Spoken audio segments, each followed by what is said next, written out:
Very good afternoon, students.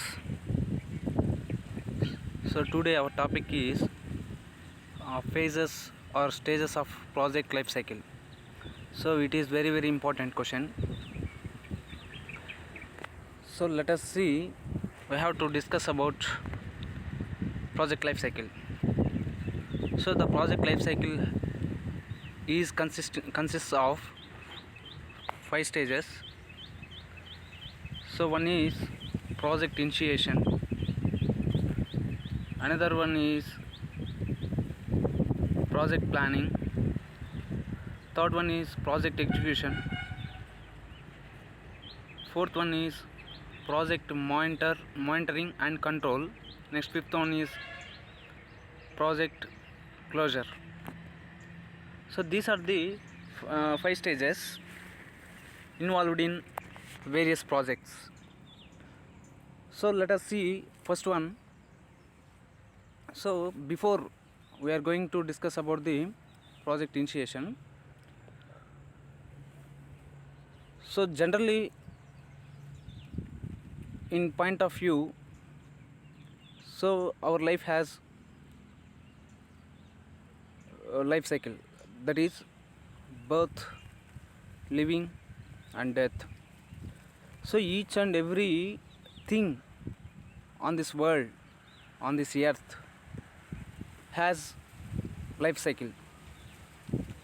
So especially for the point of view project,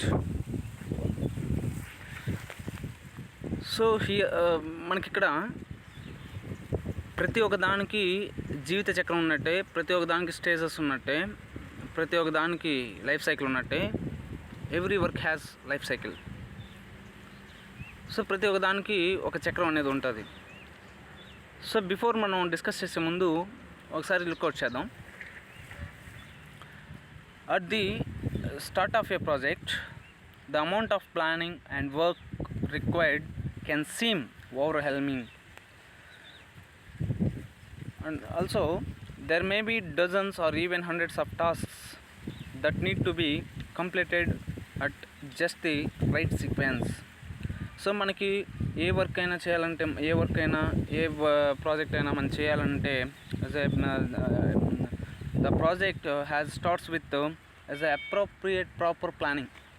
so planning మనకి ఉంటే and also automatically, so then we can implement. So అదేవిధంగా ఇక్కడ మనకి there are thousands and dozens tasks involved in various projects. So మనకి tasks and duties కానీ tasks కానీ మనకి చాలా ఉంటాయి, ఇమిడి ఉంటాయి. అదేవిధంగా వాటిని ఫిల్ఫిల్ చేస్తేనే, వాటిని పెర్ఫామ్ చేస్తేనే మనకి యాజ్ అ రైట్ సీక్వెన్స్లో, రైట్ ఆర్డర్లో మనం ప్రజెంట్ చేసినట్లయితే, ఇంప్లిమెంట్ చేసినట్లయితే మనకి ఆ వర్క్ అనేది సక్సెస్ఫుల్గా కంప్లీట్ అవ్వడానికి ఛాన్సెస్ ఉంటాయి.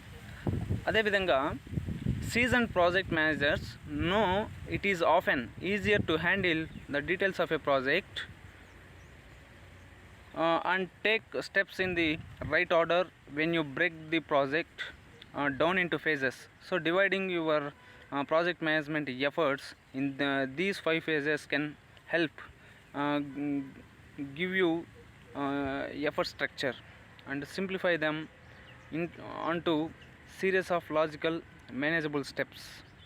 సో మనకి ఇక్కడ ఎంటైర్ ఒక వర్క్ని మేనేజ్ చేయడానికి we can appoint the project manager, ఎందుకంటే he has to see the all types of tasks and also task కానీ, డ్యూటీస్ కానీ, డైరెక్టింగ్ కానీ, అండ్ అదేవిధంగా టీమ్ లీడర్స్ కానీ అపాయింట్ చేసి మనం వాటిని టాస్క్స్ని డివైడ్ చేస్తాం. సో డివైడ్ చేసినప్పుడు ఆటోమేటికల్గా ఇప్పుడు suppose we will take best example, ఒక ఇండస్ట్రీ తీసుకున్నట్లయితే, ఒక బిజినెస్ తీసుకున్నట్లయితే, ఒక బిజినెస్ తీసుకుంటే మనకి internal management of the business. So external పక్కన పెట్టిన ఇంటర్నల్గా మనకి those tasks involved are there. ఎందుకంటే మనకి ఇంటర్నల్గా చాలా ఆపరేషన్స్ జరుగుతుంటాయి. సో ఆపరేషన్స్ జరుగుతుంటాయి కాబట్టి వాటిని మేనేజ్ చేయడం కోసం మనం డిఫరెంట్ మేనేజర్స్ని కానీ అదేవిధంగా డిఫరెంట్ ఎంప్లాయీస్ని కానీ in their various roles, so వాళ్ళకి తగినటువంటి రోల్స్లో మనం అపాయింట్ చేసి వాళ్ళకి మనం డ్యూటీస్ కానీ రెస్పాన్సిబిలిటీస్ కానీ హ్యాండ్ ఓవర్ చేస్తాం. సో ఆ విధంగా మనం హ్యాండ్ ఓవర్ చేయడం వల్ల, డివైడ్ చేయడం వల్ల అల్టిమేట్గా వాళ్ళు మంచి గుడ్ పెర్ఫార్మెన్స్ని రిప్రజెంట్ చేస్తారు. సో గుడ్ పెర్ఫార్మెన్స్ని రిప్రజెంట్ చేయడం వల్ల ఆటోమేటిక్గా మనకి ఆ టాస్క్స్ డివైడ్ చేయడం వల్ల ఏమవుతుందంటే ఎవరికి వారు ఆ రోల్స్ని మనం డివైడ్ చేసేయడం వల్ల ఆటోమేటిక్గా మనకి within the course of టైంలో, within the period of టైంలో మనం అనుకున్నటువంటి వర్క్ని మనం కంప్లీట్ చేయడానికి చాలా ఈజీగా ఉంటుంది, ఫ్లెక్సిబిలిటీగా ఉంటుంది అండ్ ఆల్సో ఫీజిబిలిటీ కూడా ఉంటుంది. సో ఆ విధంగా ఇక్కడ మనకి ఈ యొక్క స్టేజెస్ అనేది మనకి చాలా హెల్ప్ఫుల్ అవుతుంది. అదేవిధంగా మనకి ఇక్కడ వర్క్ WBS అంటారు దాన్ని, వర్క్ బ్రేక్ డౌన్ స్ట్రక్చర్ అని. సో ఇక్కడ వర్క్ బ్రేక్ డౌన్ స్ట్రక్చర్ అంటే due to lack of communication among the various segments, various places. So కొన్ని ఏరియాలో చూసుకున్నట్లయితే మనకి అలాట్ చేసినటువంటి డ్యూటీస్, ఇప్పుడు ఫర్ ఎగ్జాంపుల్ ఒక సీనరీ ఉంటుంది. సో అడ్మినిస్ట్రేషన్ తీసుకున్నప్పుడు టాప్ లెవెల్ అడ్మినిస్ట్రేషన్ నుంచి లో లెవెల్ అడ్మినిస్ట్రేషన్ వరకు మనం చూసుకున్నట్లయితే టాప్ లెవెల్, మీడియం లెవెల్, లో లెవెల్. సో ఇలాగా మనకి 3 లెవెల్స్లో ఉంటాయి. సో 3 లెవెల్స్లో మనకి ఎఫెక్టివ్ కమ్యూనికేషన్ అనేది, వర్క్ కమ్యూనికేషన్ అనేది ఫ్రీగా ఫ్లో అవుతుంటే, మంచి కోఆపరేషన్ ఉన్నట్లయితే ఆటోమేటిక్గా మనకి ఎక్కడ కానీ వర్క్ అనేది చాలా స్మూత్గా పెర్ఫామ్ అవుతుంది. సో ఇఫ్ ఇన్ కేసు ఏదైనా సమ్ డిఫాల్ట్స్ అవడం వల్ల మనకేమవుతుందంటే ఆటోమేటికల్గా వర్క్ బ్రేక్ డౌన్ అవ్వడానికి ఛాన్సెస్ ఉంటుంది. సో వర్క్ ఆగిపోకుండా ఉండడానికి మనం ఎఫెక్టివ్ కమ్యూనికేటింగ్ ఆపరేషన్స్ కోసం మనం ఎవరైతే ఆ రోల్స్ టీమ్ లీడర్స్ ఉంటారో వాళ్ళకి మనం హ్యాండ్ ఓవర్ చేస్తాం. సో ఆ విధంగా హ్యాండ్ ఓవర్ చేయడం వల్ల, కన్సర్న్ మేనేజర్స్కి హ్యాండ్ ఓవర్ చేయడం వల్ల మనం వాళ్ళు చూసుకొని ఎఫెక్టివ్గా మనకి కమ్యూనికేషను ఫ్లో అవ్వడానికి మంచి ఛాన్సెస్ ఉంటాయి. సో ఆ విధంగా ఇక్కడ మనకి ఈ యొక్క స్టేజెస్ అనేది చాలా ఇంపార్టెంట్. అదేవిధంగా ఇక్కడ వర్క్ అనేది చాలా సింప్లిఫైగా ఉంటుంది, అదేవిధంగా చాలా ఫ్లెక్సిబిలిటీగా ఉంటుంది. సో ఫీజిబిలిటీగా ఉంటుంది. మనకి చాలా రిజల్ట్స్ కూడా ఎఫెక్టివ్గా, చాలా క్వాలిటేటివ్ వర్క్స్ మనకి జరగడానికి ఆస్కారం అనేది ఉంటుంది. So first of all we have to see project initiation. So initiation is the first phase of the project life cycle. So it is the first phase of the initiation is the first phase of the project life cycle. So this is where the project's value and feasibility are measured. So project managers are typically use 2 evaluation tools so to decide whether not to pursue a project. So ikkada manaki initiation means to take first step. So మనం first step తీసుకోవడానికి chances ఉంటాయి. So మనకి wear the project value and feasibility. So ఇక్కడ work యొక్క వాల్యూని కానీ, అదేవిధంగా దానికి ఫీజిబిలిటీ మీన్స్ పాసిబిలిటీ. సో దాని యొక్క పాసిబిలిటీని మనం మెజర్ చేయడానికి, కొలబద్ధీకరించడానికి మనకి ప్రాజెక్ట్ ఇనిషియేషన్ అనేది చాలా very very important. And also project managers are typically use 2 evaluation tools like to decide whether not to pursue a project. అంటే ఏదైనా ఒక వర్క్ లేకపోతే ఒక టాస్క్ పెట్టుకున్నప్పుడు, ఒక ఆబ్జెక్టివ్ పెట్టుకున్నప్పుడు మనం దానికోసం ఫార్వర్డ్ అవ్వాలన్నా లేకపోతే బ్రేక్ అవ్వాలన్నా, అంటే బ్యాక్ స్టెప్ తీసుకోవాలన్నా మనకి ఇక్కడ ప్రాజెక్ట్ ఇనిషియేషన్ అనేది is very crucial. Next in these 2 aspects are there. So business case. So for example we will take business case. So indulo documentation. So documentation is very very important.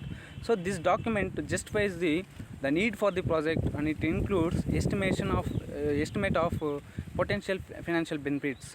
So ఇక్కడ మనం ఏం చేయొచ్చు అంటే ఈ యొక్క documentation చేసుకుంటాం. So డాక్యుమెంటేషన్లో మనం ఎందుకు business, for example best example business.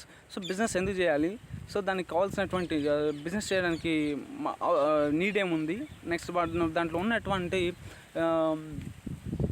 Financial మనకి దాన్ని ఎస్టాబ్లిష్ చేయడం వల్ల, దాన్ని రన్ చేయడం వల్ల, దాన్ని మేనేజ్ చేయడం వల్ల మనకి బెనిఫిట్స్ ఏంటి, ఫినాన్షియల్ బెనిఫిట్స్ ఏంటి, ఇవన్నీ మనం ఎస్టిమేట్ చేసుకుంటూ వస్తాం. సో దానికి కావాల్సినటువంటి రిసోర్సెస్ కానీ, financial resources, human resources, other various రిసోర్సెస్ని మనం దానికి కావాల్సినటువంటి వాటికి డాక్యుమెంటేషన్ అనేది ప్రిపేర్ చేసుకుంటాం. Next feasibility study. So feasibility study అంటే this is an evaluation. So this is an evaluation.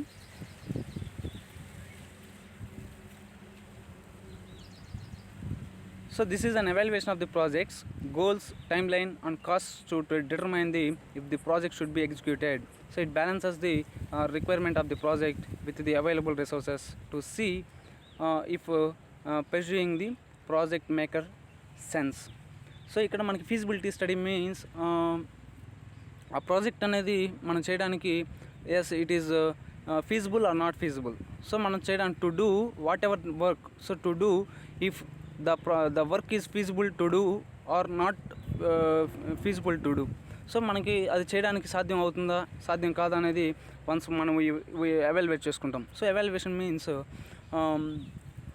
Deciding. So దాన్ని మదింపు చేసుకుంటాం.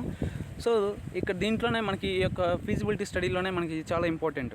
ఎందుకంటే దీంట్లో మనం డిసైడ్ చేసుకుంటాం. So what ever things decided in the feasibility study. So study means research.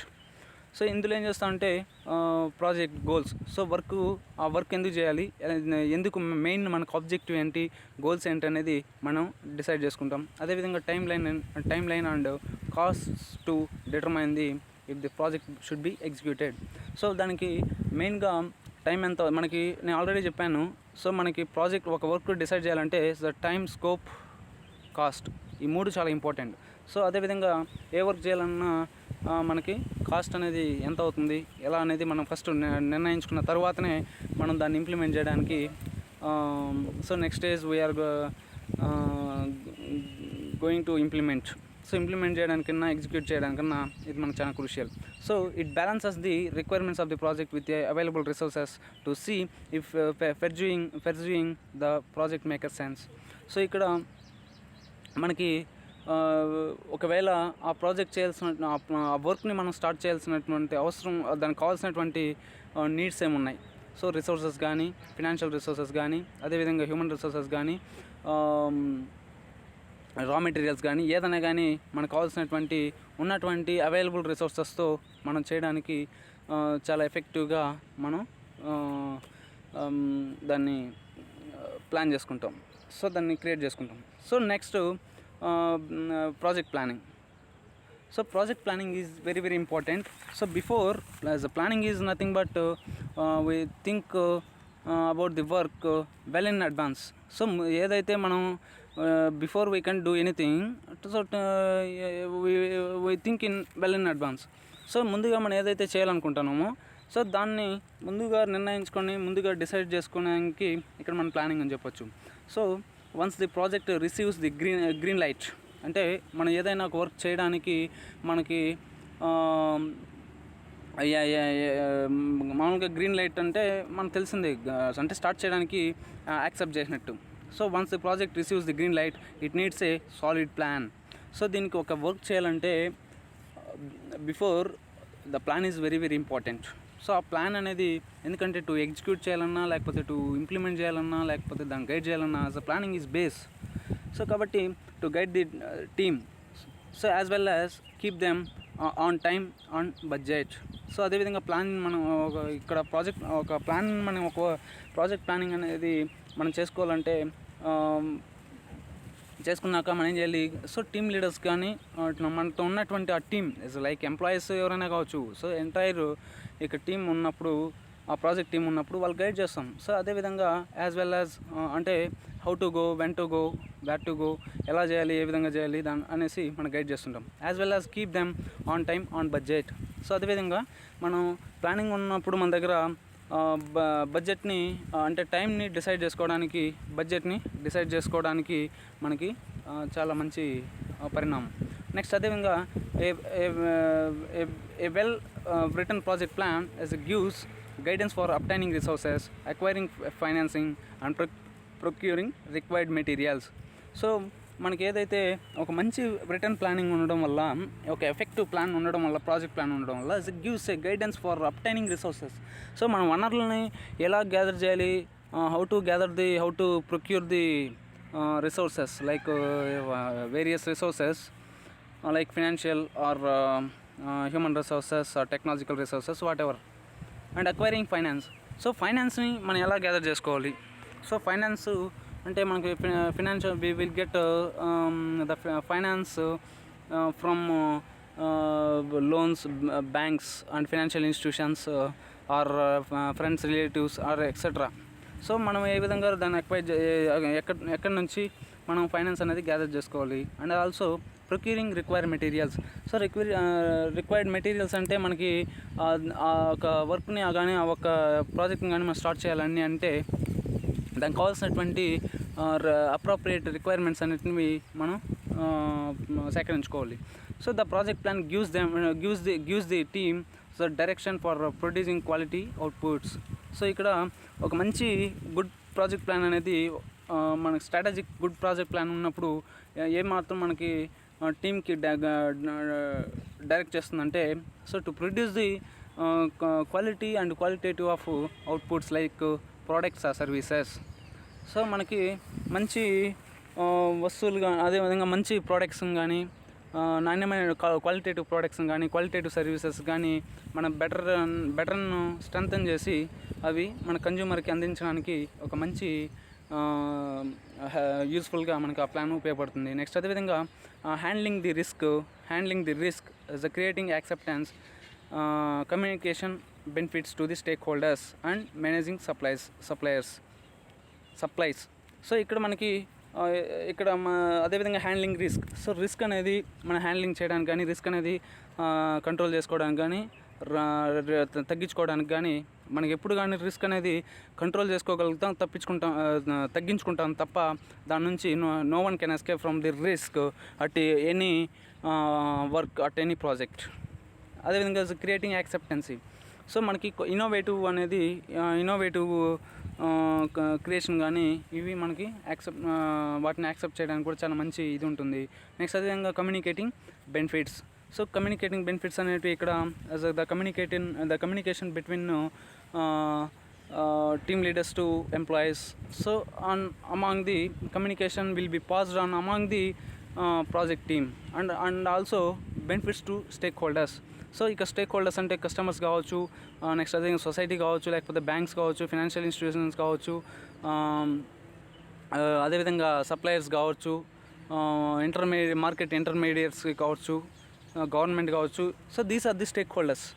So స్టేక్ హోల్డర్స్కి బెనిఫిట్స్ అనేటివి ఉంటాయి. నెక్స్ట్ అదేవిధంగా మేనేజింగ్ సప్లైస్. సో ఇక్కడ ఒక మంచి గుడ్ మేనేజ్మెంట్ మనం క్రియేట్ చేయడానికి, thus a well and good management create చేయడానికి ఇక్కడ మనకి అంటే internal management of the internal and external management of the project. So inside కానీ అవుట్ సైడ్ కానీ మంచి ఇది ఉంటుంది. So tomorrow next project execution will be discussed on tomorrow. So